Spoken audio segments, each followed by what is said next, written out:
Hello, and welcome to Unfiltered and Overloaded, the podcast where the volume is high, the filters are off, and the vibes are very neurodivergent. This is a space where autism and ADHD run the mic, LGBTQ plus voices take center stage, and being too much is actually the whole point. We're going to be talking real life, real chaos, real feelings, with humor, honesty, and just the right amount of dramatic flair. Expect laughs, hot takes, and conversations that bounce around faster than an ADHD brain at 2 a.m. So buckle up, stim freely, be yourself unapologetically, and get ready because this is Unfiltered and Overloaded. And yes, we're in bed this week. We decided, let's get in bed together. I don't know what. Everybody always thinks sex. Yeah. And we're not talking about sex, though, are we? Oh, gosh, no. It's so boring.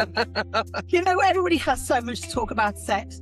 We're actually talking about, do you know what? We're talking about things that people don't often want to admit. Like being in bed. The moment you say you're going to be in bed together, everybody thinks you're going to have sex. Yeah. We're not. No, there's no chance, darling. We may be like brother and sister in many respects, but definitely, yeah. Yeah. And it's crazy, and one of the things we want to talk about is so many people have hidden things. Like the bedroom is hidden. And do you know what? The number of people I know who just socially sleep across the genders, between the genders, there's no sex, but God help them. They're not going to admit that they socially sleep because you know what? They just want companionship. They want a bit of touch, a bit of safety, a bit of just kind of snuggling up. People don't even want to talk about touch. Touch has become so taboo. But so many of us who are neurodivergent, we talk about masking. And I don't know about you, but I've had, one or two people say, are you sure you haven't got borderline personality disorder? Gosh, yeah. I mean, you're a therapist. I mean, I'm just a scientist, and I've got a bit of this, and but borderline personality. I mean, I know I've had people think, oh, I wonder if she's got borderline personality. Do you think she's bipolar? Yeah. And you know what? It turns out I'm autistic and ADHD, undiagnosed for, guess what, 55 to 60 years. Yes, guys, I'm 62 in April. And it took me a fucking long time to find out that I was both those, let alone multisensory aphantasic, dyslexic, and you name it, I got it. Yeah. And I think it took me, I couldn't even tell the doctor that I had mental health issues. All through the time I was battling for my kids, fighting for their mental health. I didn't feel like I could tell them I had mental health issues in case they didn't believe me. And they just thought, yeah, she's having a bit of this. I even had a couple of people say, oh, I wonder if she's got Munchausen or Munchausen by proxy. I've had so many shit labels. So I didn't tell anybody what was going on in my head. Mm-hmm. And we've been talking about this, haven't we? Yes. Yeah. And we're going to be talking about some of the inner stuff that is as uncomfortable for a lot of people to admit as saying, we're in bed together. So we're going to unravel the bedding. We're going to get into bed and out of bed and talk about something about that weird world inside ourselves that we don't like to admit. Yeah, there's plenty of that stuff. And I'm just realizing that because we're in bed and I'm lying down, I'm now actually near enough the same height as you. He's so fucking tall. I mean, because I wasn't diagnosed properly with celiac and it wasn't managed, and I didn't get my menopause managed for 14 years, I was a glorious 5'7". I'm now 5'5" with level 1 bone density loss, otherwise known as osteopenia. And if you're menopausal women, get your HRT, get your meds, get everything help that you can. If you're ADHD, menopause is shit too. And let alone if you celiac.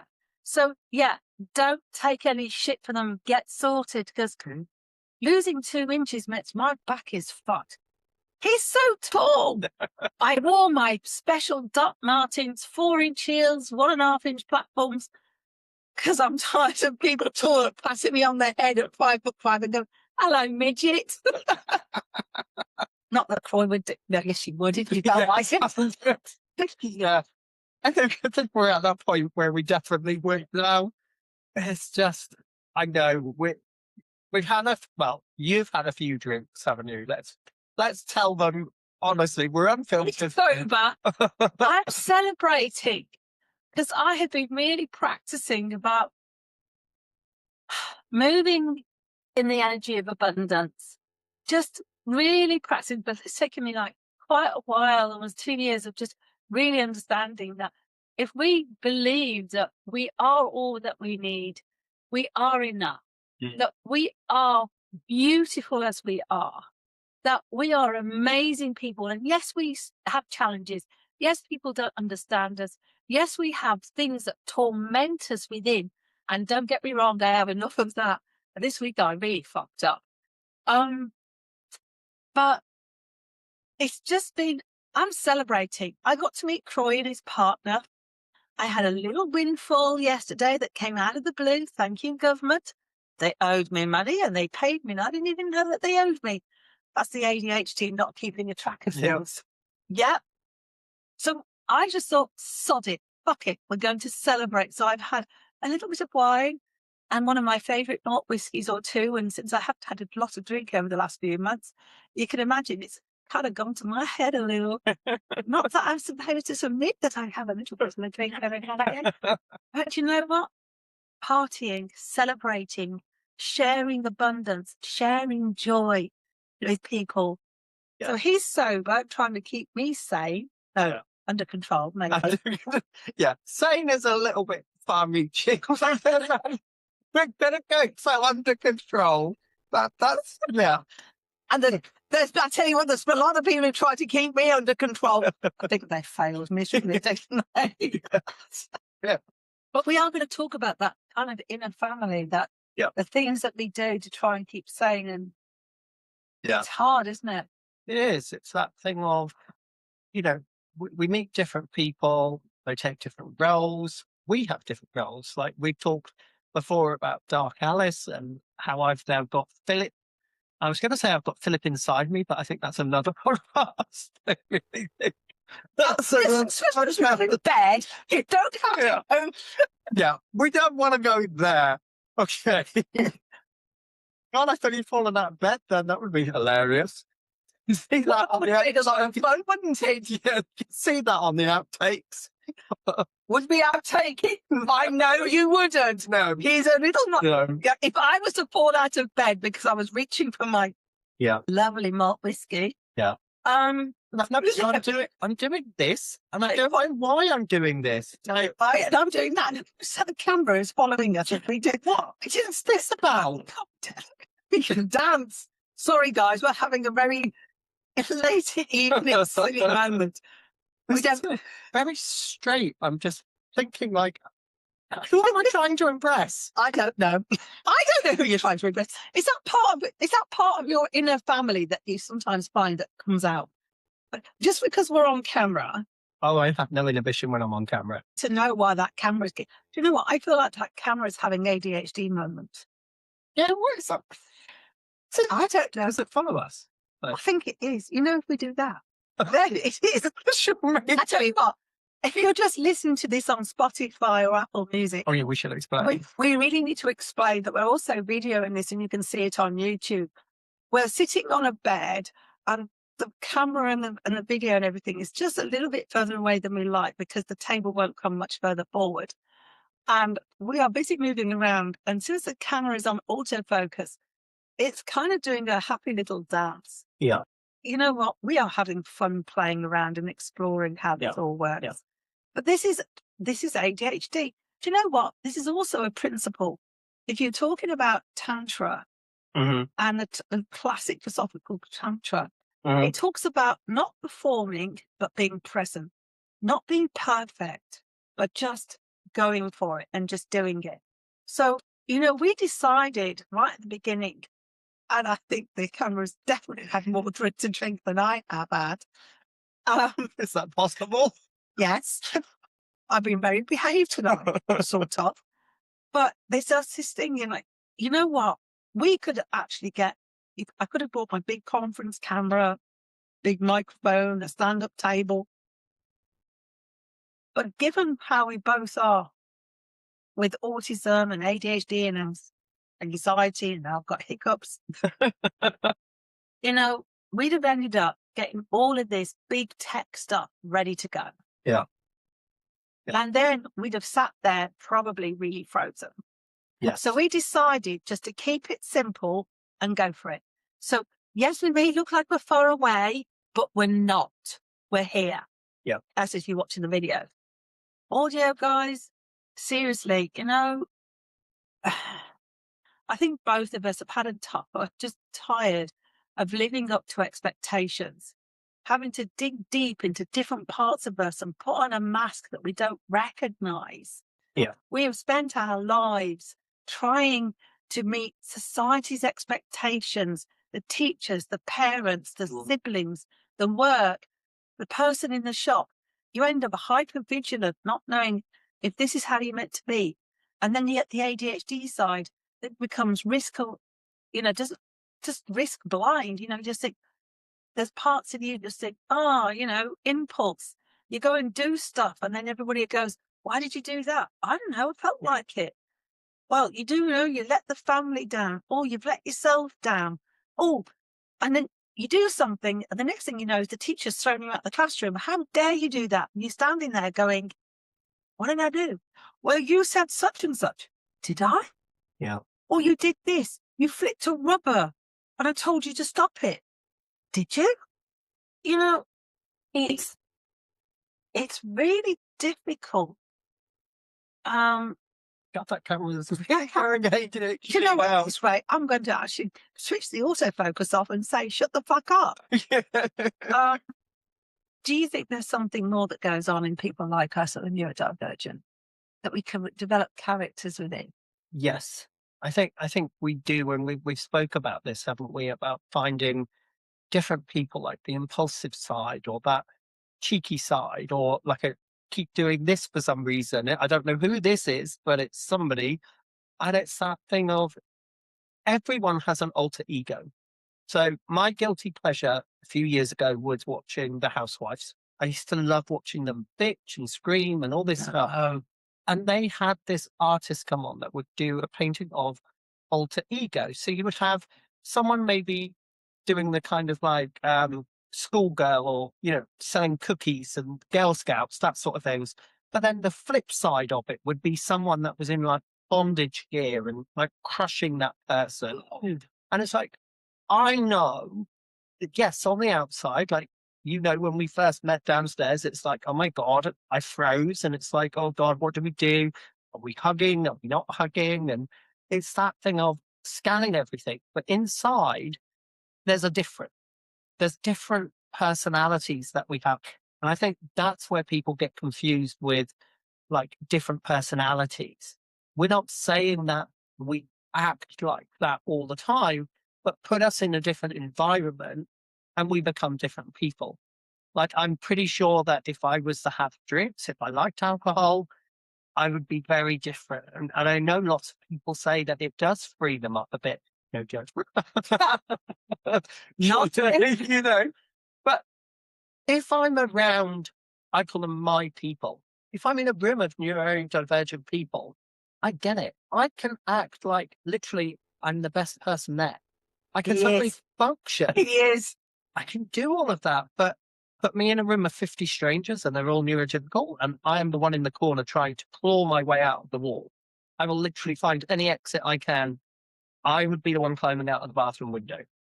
So it's that thing of we're trying to find out how we are because of that masking, because of that. What we usually do is we watch and observe. So like tonight when we were in the corner of the restaurant, great table, great place to be. But then I suddenly realize I need to go to the bathroom. And suddenly I'm like, but then suddenly I'm sitting there going, oh my God, this is a fucking obstacle course that I need to get to the door to get to the bathroom.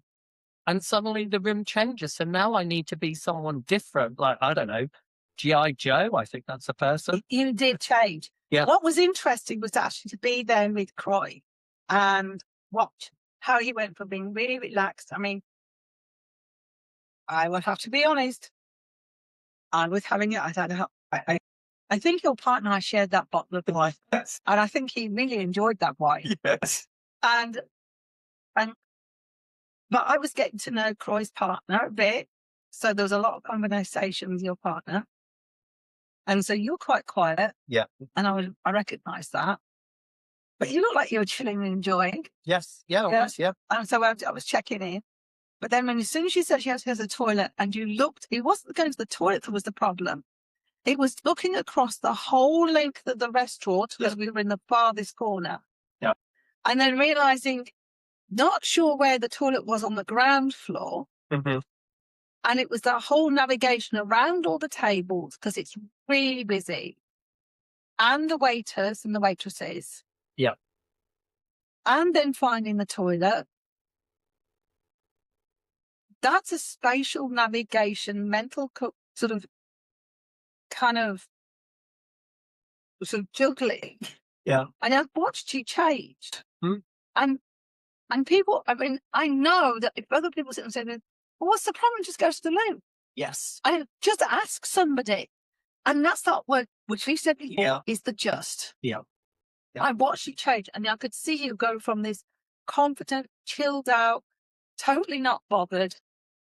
And suddenly I saw, correct me if I'm wrong, sometimes like a little boy. Yeah. That felt like he was in a big room and felt lost. Yeah. It was a huge obstacle course, and I haven't figured out that person yet. I know Philip is the impulsive one. Love Philip, but he gets me into trouble. So love him, worked him out. I haven't worked out these other forms yet. They're still forming, they're still baking.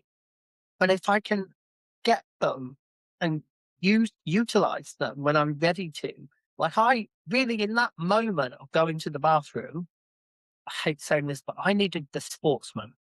That's what I needed. Oh, yeah, that's a good one. Yeah. The straight sportsman. Yeah. That kind of guy that stands up, looks around, knows which direction he's going in, Yeah. and goes, I'm going straight there. Yeah. Yeah.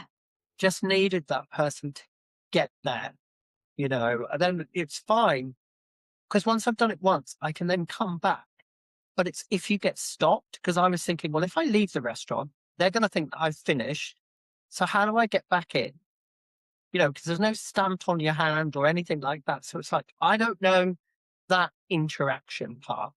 And this is where even I noticed tonight, and I've been thinking about this a long time, I definitely think my partner is neurodivergent. Without a doubt. I don't know whether you clocked this, but playing with the salt and pepper shakers. Totally. I noticed the way he was trying to line them up and move the lids. Yes. I was like, so interested because I've never observed it before. But I'm starting to think there's a reason why we get on so well because it shouldn't happen. There is neurodivergent traits. Yeah. I mean, I noticed that. I noticed that if I picked up on key things of interest, You doing that? I could notice you talking. It was like, it's like being on the inside of a joke for the first time ever. I got it. And I was like, I know what she's doing. I see it. I could see what she's doing. I know exactly what's going on here. And it was like, wow. But to actually be included in kind of the joke or the for once in my life, I wasn't on the outside of the tent. I was on the inside going, I get this. I see this now. And I totally see that aircon over there is driving me up the wall, by the way. It keeps coming on and nice on. to tell. I know how to. Can you make it over there with your sea legs? Yeah. I'd already clocked out to switch it off because it was driving me up the wall. That's what I'm funny. We notice these things. Oh God, here goes the arm again. What is it? For those of people who aren't watching, I'm doing kind of like a macho arm above my head and it's driving me crazy, but it feels, do you think this is like a fidget thing or a stimming? I don't know, but the camera is definitely doing fidget and stimmies. And so if anybody's watching this, apologies. But do you know what? Can I just tell you this now? this is what it's like in our brains on slow-mo. Yeah. You know, this camera just keeps moving around. I'm going to tell you now, this is the slow-mo version of what it's like in an ADHD brain. Yeah. When it's trying to focus and all it does is this, and then that, and then up. And I watched Croy in the lift, and because the ceiling is so low and it's got a mirror, he was standing there going, this is weird. Went Yeah. all the way down the lift. He was doing this as it's like, is that going to come down on my head? This is not comfortable. It's terrifying. I'm going to actually stop the lift. I'm going to stop the lift. I'm going to lie down and insist that Croy does the same. And we're going to take photographs in a complete mirror clip. I am going to have some fun. Oh my God. Just imagine the doors opening and there's us two on the floor. Yeah, excuse me, folks, we're just doing some photography. Mm. I mean, when I think about it, in Jane Austen's time, men were okay to be fluffy and frills and colours, and pink was a man's colour, and they could enjoy the opera and dance and poetry. Yeah. And suddenly there came this singular kind of creature, the Corinthian, that was dark, cold, brooding, and that suddenly became the masculine. And you know, I sit there and think, what's happened to the men? They've been given these kind of caricatures of what is masculinity, Yes. and women have been given these caricatures of femininity. And I wonder why then, nowadays, we end up with these kind of personalities inside ourselves. Yeah. I think it's actually really healthy to actually see your personality isn't just one person. Yeah. But it's like a sphere. Yeah. And there's different facets. And in one situation, you move to this part of your personality. And then you move to that part of that personality. Yeah. Yeah. I mean, in a family, they talk about, is it children? Yes. Teenager? Yeah. But they do it all by age. Yeah. This is the thing. To be by age. It's usually things like parent, adult, and child. And that's kind of what we look at. But I think the thing is here is what, there's something really that makes my blood boil about masculinity and how so many people think it's toxic. And recently about how they're now going to teach in schools, just the boys, about toxic masculinity. But it's like, but there's toxic femininity as well.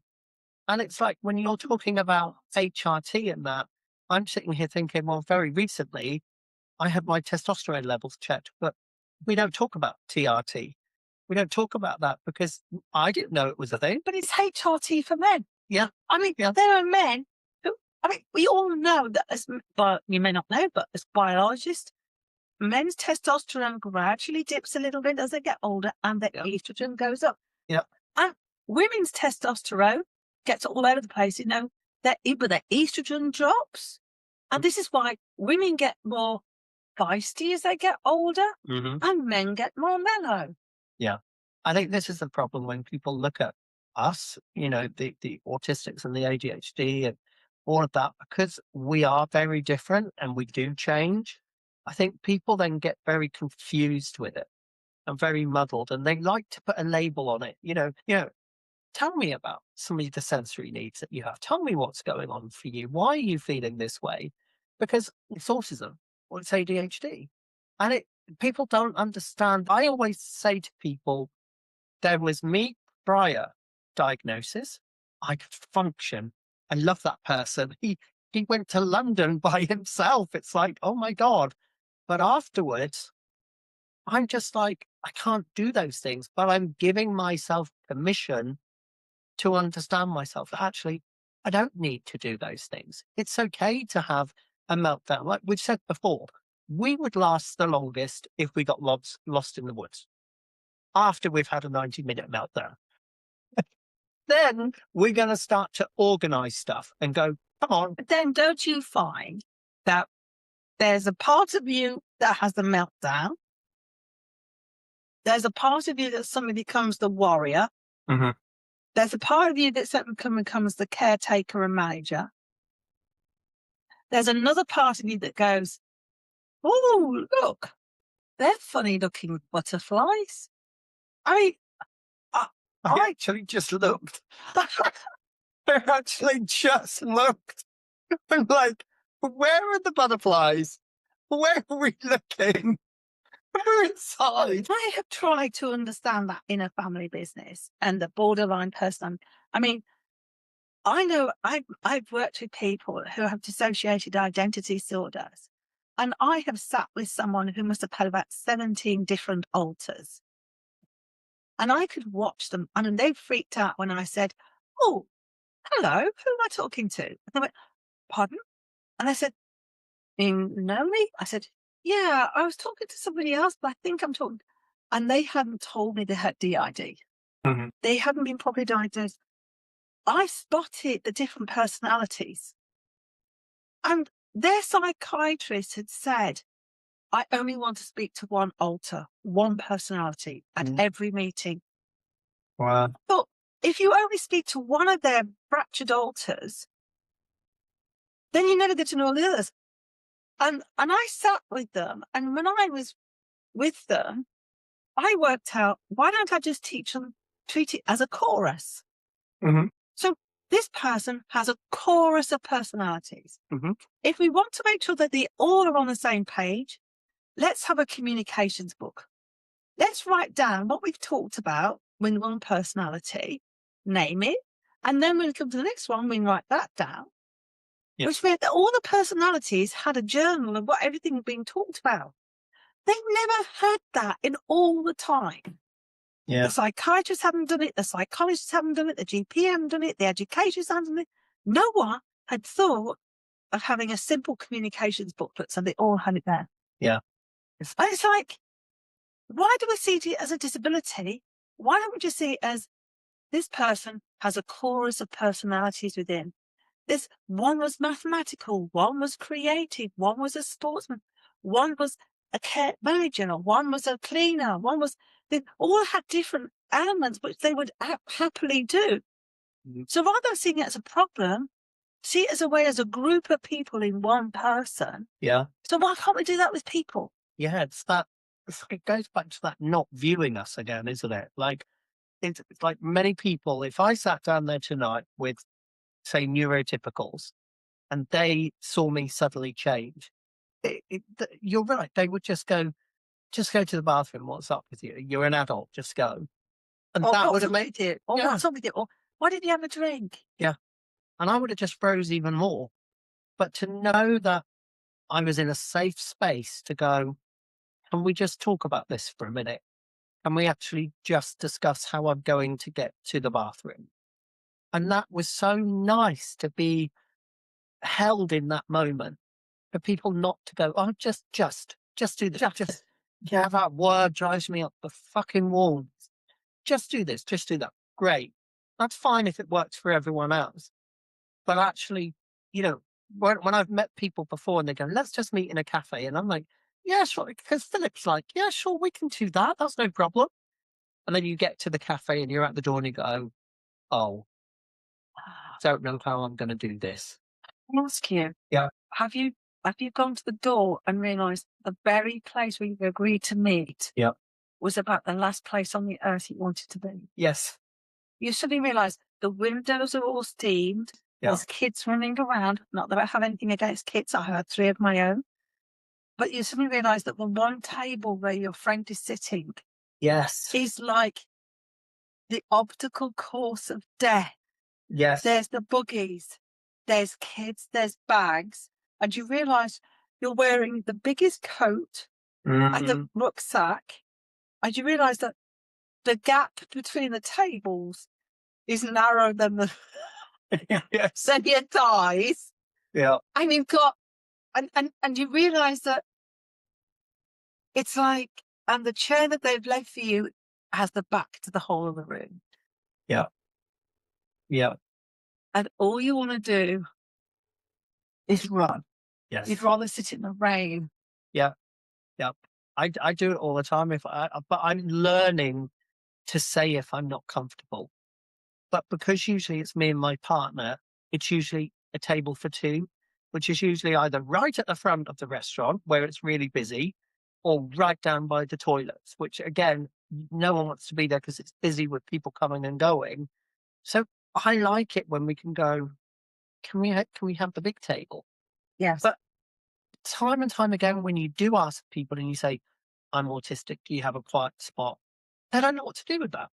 Even at A&E, I have asked before when I've been to A&E, and obviously all that sensory need, I will sit there and say to them, is there anywhere quiet where I can wait? Can I ask you, you know that, talking about this kind of these parts of us, Yeah. I talked about Philip and Noel Callis. Yeah. And there's this whole thing. I just listened to you talk, and that voice just went really little and small. Yeah. It sounded like an like a child. Mm-hmm. And I know you're not, but isn't it bloody frustrating when you actually feel like suddenly that over something as simple as going to the toilet or sitting at a table, Yeah. or going to something, and whether you like it or not, there's that part of you that goes, I'm really small and I don't know what to say, and I'm feeling like I'm being a bit of a nuisance. So then you put on this kind of like mask, or you scrabble around and think, right, I don't want to be like that. I mean, I realise now that's why I've got a part of me that is has been like Dark Alice. Mm. But I also realised I have a part of me is definitely teacher. Yes. And I've definitely found that over the time, but I don't know quite what happened, but I think some of that when it got a bit quiet, I used to know that I could call on the teacher in me. Yeah. And I also could get, I look back as well and I think there's a part of me that was what I call my bricklayer. Yes. Because I've done DIY, I've built, I get the kind of, but I also know there's part of me that is a lad. Yeah. I really have a lad in me. Yeah. I mean, Just funny rephrase that. I do. I mean, I came in today with Yeah. my Doc Martens, my jeans, my biker's jacket, and that was kind of like, I'm coming into a golf club. I'm coming into a golf course hotel. There's lots of men. And you know what? Instinctively, I went for the lad in me. That's that kind of like, right, I'm going to a golf course. There's going to be a lot of guys. I'm turning up in my Doc Martens, my leather jacket, my rucksack. And I'm comfortable with the lad in me. I'm definitely a bit androgynous and gender fluid. It's like, yeah. So again, this is the whole thing about being bisexual, or if you're bi, or if you're gender fluid, or you're this, or you're male, or you're female, or I haven't got a fucking clue. I'm born in a female's body, Mm-hmm. but my energy is like, man, what the fuck? I like this. It's quite comfortable. Yeah. But I'm not bothered. It's just a body. Yeah. That's the thing, isn't it? Is I'm wondering now, because that sounds like armor. We put our armor on, don't we, to the environment. So you come here because you know that it's going to be more of a man's sort of thing. So you put that armor on to kind of kick off. It's armor, because I've had that kind of element in me since I was a kid. Yeah. I liked engines. I grew up scrubbing chassis of minibuses and old Jags, and one of my favourite recollections was having a boyfriend, and he had a Capri, and he said, "Oh, I can't come out and hand you an engine. I've got to take out the engine and strip it down." "Oh, I'll help." It looked fucking shocked. I think, "Oh, I'm quite happy helping out with engines." Yeah. I mean, I've had boyfriends in the past said you could see me as a lover, a mistress, or a mate, and not wife. Maybe we're all male and female, but we just choose to pick what is suitable for what we feel is in the moment. Yeah. Whether we're a gardener or I don't know. Yeah. There's so much about masculine and feminine, isn't there? And how we're forced into this kind of way. Like I said before, like for you, you could easily go into the supermarket or a clothes shop and go and buy men's underwear. You wouldn't get anything sent to you at all. I go to the women's section and buy underwear, as it's been fit for years with us men. We get comments. We get the side looks, oh, you must be a cross dresser. And it's like, why? Why give you guns? Yeah. Well, I couldn't. I'm my God. If you ever want to buy me a birthday present, I'll send you my sizes. But it's all crazy. I know. And this is something that I've had to come to terms with.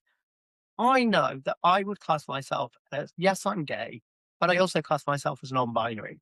There's some times where I need the masculine energy, where I'm trying to open a jar of pickles, and I love pickles, and I can't get the bloody thing open. I'm standing there thinking, shit, thank God I don't have arthritis, because when I get this lid off, I'm banging the shit out of it. Jar and pickles. Yeah, we call upon that energy, and you stand there going, come on, give me that masculine energy. But then there's times where I think, I do want to be soft. I do want to be a little bit feminine. If I want to paint my nails, who cares? Now, and at the end of the day, men have feminine energy. Yes. Women have masculine energy. Yeah. It's when it's not in synergy and in balance, that's when it gets damaging, how we can really be our full selves. And it doesn't matter whether we're neurodivergent, have trauma, neurotypical, disabled, poor, rich. If we don't connect to know ourselves, how can we connect to know each other? Yeah. And how do we learn to interface? Yeah. Sorry, I'm having a real philosophical level. Sorry, guys. But it goes back to that inner family, this whole business. We are a whole mixture, a whole chorus of voices. That's what I think. Yeah. Yeah. And I don't know why we are judged on, like, why am I classed as a man? Just because of what's between my legs. It's like, why can't I be what I want to be? It's like looking at two laptops. Yeah. Now, they look identical. Yeah. And yet, if you were to dig underneath, one's got Apple, Mac OS X, and the other one's got a PC, Windows. Yeah. Now, they could be identical because you just floated it on there. Yeah. But, but 9 times out of 10, the moment you pick up an Apple laptop and a PC laptop, everyone goes, oh, that's Apple, that's PC. Oh, they're so different. Yeah. But you know what? You could strip an Apple down, completely wipe everything, and float a PC memory core on it. Yeah. You could do the same on the PC. Just because they look different doesn't mean they can't be the same. Yes. Yeah. Just because you're male and I'm female. Yeah. But we both were laughing together, weren't we, earlier on? And we both think we're like soul like twins. Yeah. Soul twins. Yeah. That's the thing, though, isn't it? Is even clothes and things have, we put masculine and feminine on them. When did clothes become masculine and feminine? Men used to wear dresses and robes. Yeah. Men used to wear pink. Men used to wear frills. Men used to wear perfume. They used to wear high heels. Yeah. Jewelry. Yeah. I mean, if you look at the history, there's been longer history of men wearing frocks, frills, perfume, whatever, than they have with that. Yeah. Oh, yeah. And guess what? In some cultures, the women wore the trousers. Yeah. And if you think about it, I just think, why can't we just accept humans as humans? Yes. And if we have got crazy inner families, why can't we just accept the craziness? Yeah. That's the thing, isn't it? Is we are who we are, and we love who we love. Oh God, we are getting very philosophical, aren't we? We are going down that hole, aren't we?